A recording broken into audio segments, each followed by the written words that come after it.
All right, so the first thing we're going to do is we're going to establish our timing.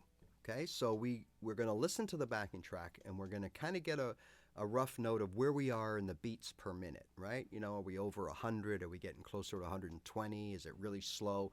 I mean, we don't have to know exactly what they are, but just so our brain knows that, okay, we're a little bit like we're up tempo here, okay? And then we want to establish the exact tempo. All right, so where we are so that we can put a strumming pattern to this, so we can make our chord changes crisp, right? And tight with the backing track, or in this case, the band, right? Once we've got that, now we can start thinking about strum patterns and ways that we can lift the backing track to be more musical. Then after that, we want to be able to, if we can, play our chords in different ways. So right now we have 3 open chords and a bar chord, right? D, A, B minor, G. So the B minor will be the bar chord. Now, the other 3, we can, as we go around this loop, we can substitute an open chord and replace it with a bar chord one time around. And then the next time around, we could play all bar chords, right? So we can sort of mix and match. Now, for those of you that aren't yet there on your bar chords, stick to your B minor. And if you're not yet accustomed to playing a B minor, now's a good time to start, because it is the one bar chord that I always recommend beginners learn as soon as possible, because it will creep its way into a lot of the songs you want to play early on in your journey, all right? So you got to bite the bullet sometime, so it might as well be now. If you're available to play other bar chords in this, like the D, the A, and the G, this is great practice, right? So remember, keep in mind the timing, try to add a little creativity to the strumming, and other than that, let's just rock out to this cool band, all right? Here we go. All right, so let's have a listen. 4, 1, 2, 3, 4, 1, 2, 3, 4, 1, 2, 3, 4, 1, 2, 3, 4, 2, 3. So we're getting the kind of 1, 2, 3, 4, 1, 2, 3, 4, 1, 2, 3, 4, 1, 2, 3, 4.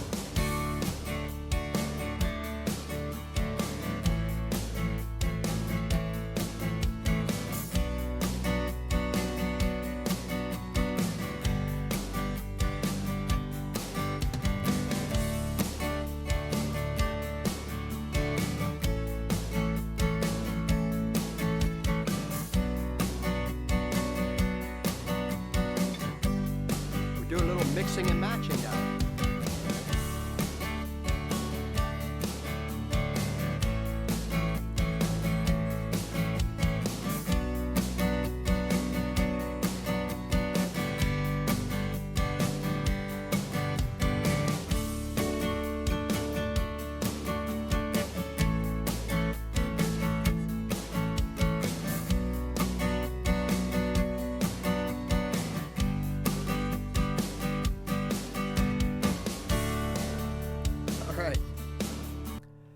Okay, what a great exercise, because what was going on there that we really don't know about, and eventually will just become so routine, like subconsciously you'll be doing it, is we had to have an ear on the band.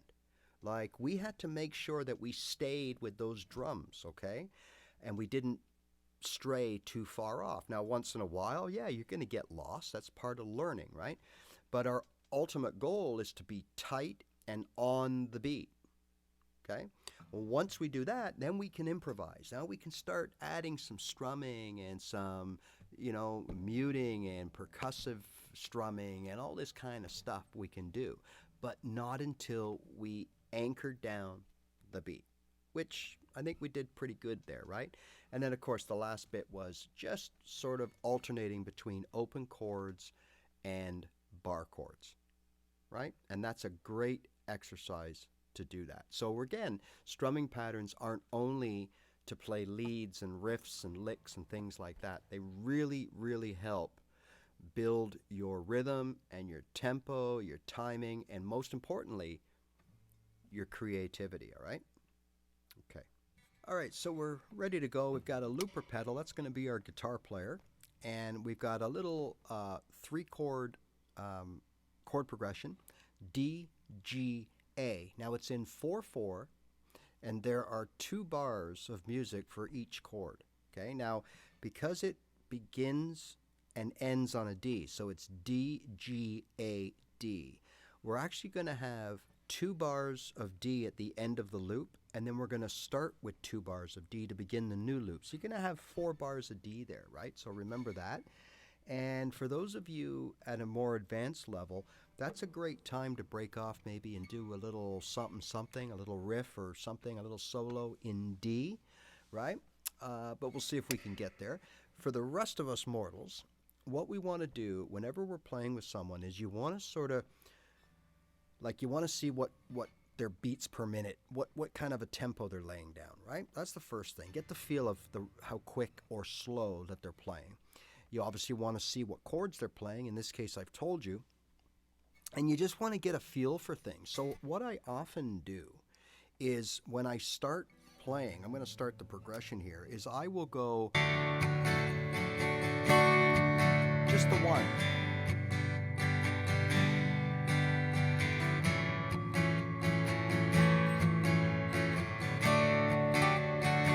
Just to kind of, it's like wading into the pool. You get little fingers or toes in the pool, and then you go in, right? And it just helps you kind of get a feel for things. Now, if you find it too overwhelming, you can always, again, just play the one strum on the very first downbeat of the chord change, and then count through and jump in whenever you're comfortable. Okay? You want to try some alternative strumming patterns as the loop goes around. You may also want to try substituting some of those open chords with bar chords. So we'll try to do a few things over the next few loops, all right? All right, let's start it up and see what we can do.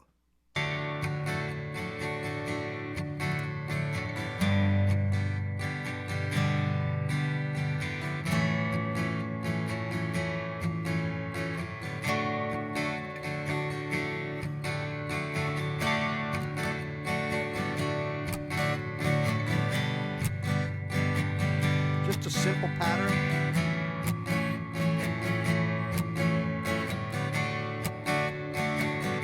Just get the feel of it.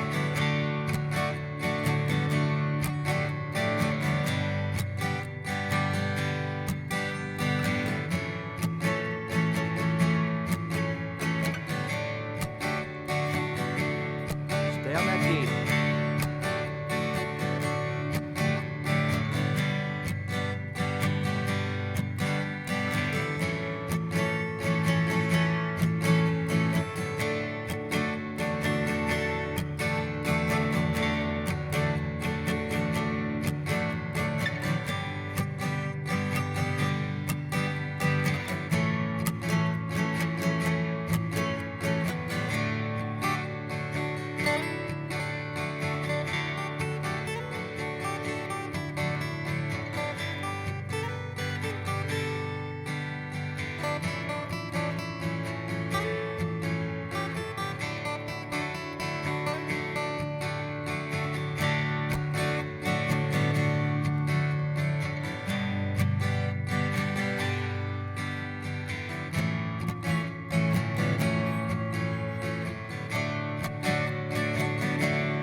All right, I think you get the point. So what we tried to do there was every time around, we just try to do something different.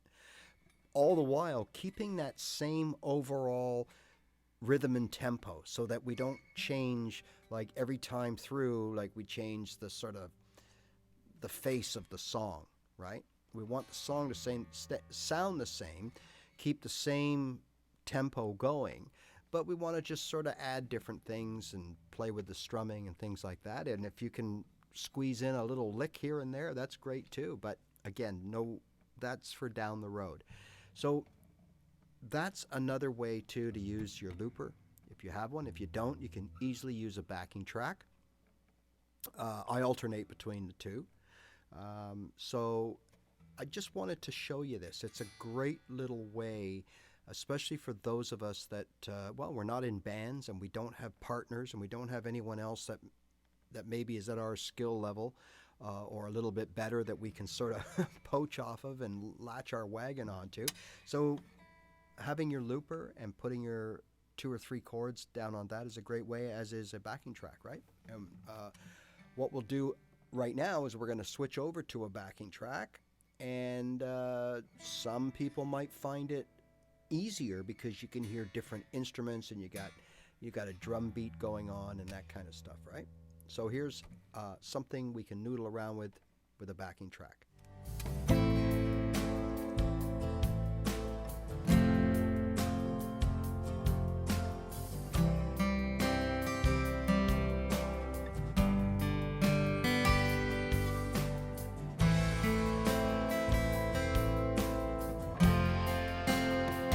Just doing different things.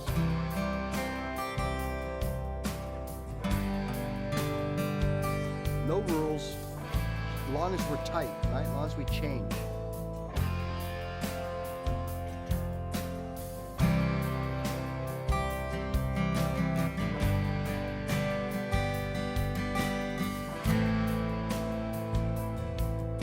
All right. So look, that's a great way to get your ears involved. Right? Get your ears involved to the guitar foundation, because now, as you can hear, you've got to know what's going on with the other members of your band, so that you can keep it tight. You got to know, what they're doing. You got to know when the chord's beginning and ending. So it's really important. This is a great exercise to get all elements of your guitar foundation into play, right? And get them working out. That's your brain, your ear, and your 2 hands. So all right, I just thought I would throw this up. Again, it's probably file it under practice routines. And it doesn't matter, again, what you do. You don't have to play every bar in every chord. You just have to force yourself to contribute and be on time. That's it. And then you'll probably notice as the more you do it, as in 5, 6, 7 straight minutes, you'll start to get more accustomed to the progression, and you'll probably get more comfortable, and that'll make you play better. Okay, so at any level, you do what you can to contribute to the band, right? Okay, all right, we'll see you soon. Remember, it is always all about the practice. It is so important. Every day you pick up your guitar and you do something. And that's how you get to be a better guitar player, right? There's no magic tricks. There's no secret potions. It's just playing your guitar. All right, we'll see you again next time. Bye for now.